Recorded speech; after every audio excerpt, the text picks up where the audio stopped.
sebelum kita nak hukumkan vaksin itu adalah haram atau halal, kita kena tahu vaksin itu terdiri dari bahan-bahan apa, bahan penggunaan itu. Di sana hukumnya, kalau kita sudah selidiki melalui fatwa-fatwa ulama dan doktor-doktor yang pakar, mereka mengatakan vaksin ini tidak ada sumber haram, tidak ada daging babi, tidak ada lemak babi, tidak ada apa yang haram, maka itu sudah menjadi halal dan thayyib.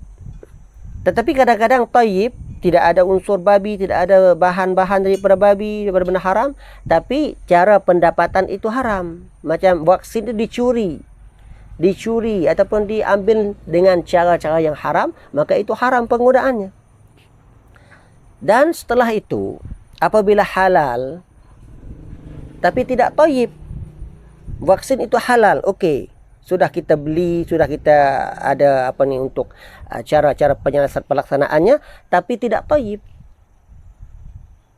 Terdapat mengikut kajian doktor, kajian pakar-pakar, dalam vaksin itu ada lemak babi. Maka apa hukumnya?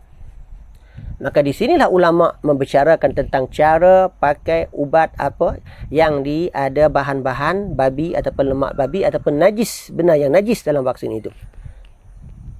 Kadang-kadang ulama mengatakan boleh digunakan sekadar darurat, selama mana tidak dapat benda-benda yang halal. Tapi apabila terdapat yang halal, maka kita dipindahkan hukum itu tidak boleh lagi. Maka di sini saya akan kemukakan fatwa-fatwa ulama Indonesia, MUI. Di sana ada vaksin, ada dua jenis yang sudah diutarakan, yang sudah digunakan.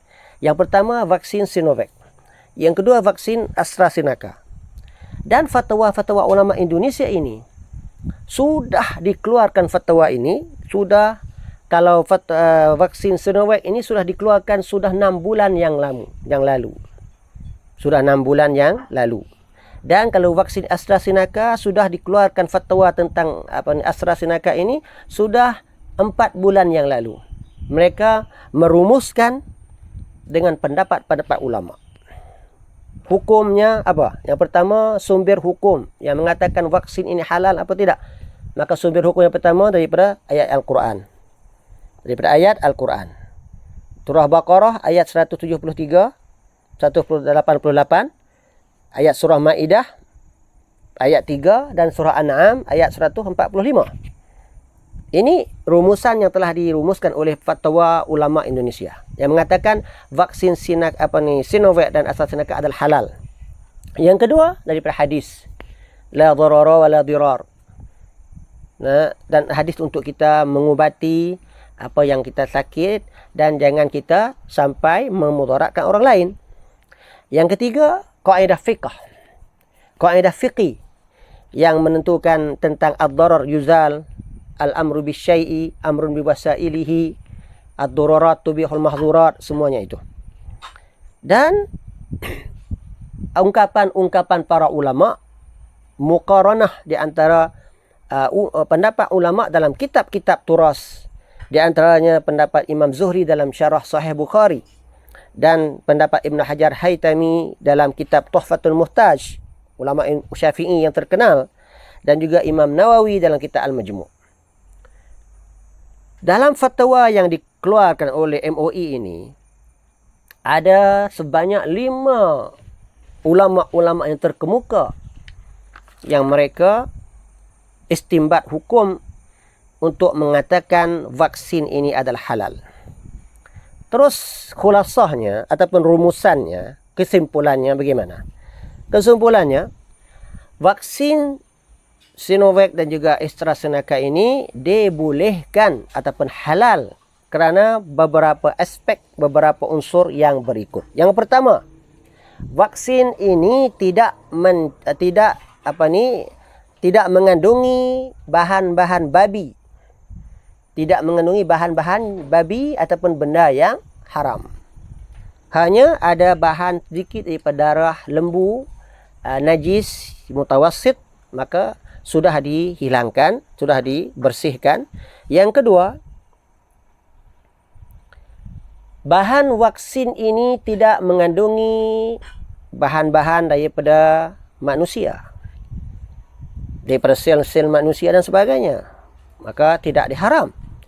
Yang ketiga, bahan vaksin yang terdapat ini hanya ada najis mutawassit, darah lembu, maka sudah dibersihkan melalui prosesnya. Nah, ini semuanya merupakan rumusan yang telah dirumuskan oleh para ulama, Majlis Ulama Indonesia. Terus, kesimpulan secara sekaligus, bolehkah kita menggunakan vaksin ini? Jawabnya, Fatwa Ulama Indonesia menjawab, boleh digunakan untuk umat Islam sepanjang terjamin keamanannya. Ini kita lihat, fatwa ulama ini dikaitkan dengan keadaan semasa. Boleh digunakan vaksin ini untuk umat Islam selama mana terjamin keamanannya. Oleh kerana itu, kadang-kadang benda memang halal, vaksin Sinovac ataupun AstraZeneca memang halal, tetapi keadaan kita, efek sampingan itu mungkin kita mempunyai penyakit-penyakit, maka kadang-kadang hukumnya menjadi haram. Oleh itu dalam masalah ini benar-benarlah kita mengkaji dan juga melihat kepada keadaan semasa. Dan yang penting kita dengar daripada nasihat para doktor ataupun para ulama-ulama dan para nurse yang mereka akan memberi nasihat kepada kita sebelum kita menggunakan vaksin tersebut.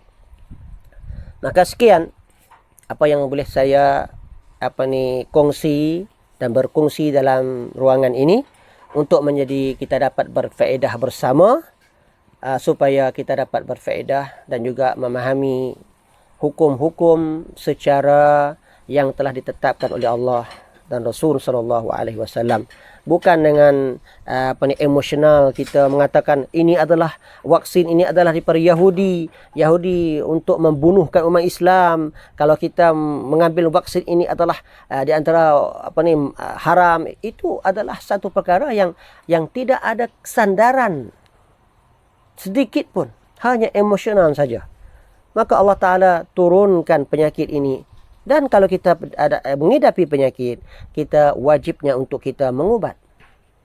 Maka apa yang penting untuk menjadi pengajaran kita, yaitu Islam adalah sangat menganjurkan untuk kita menjaga diri kita daripada terjerumus ke dalam jurang kebinasaan. Wallahu ta'ala alam. Wassalamualaikum warahmatullahi wabarakatuh.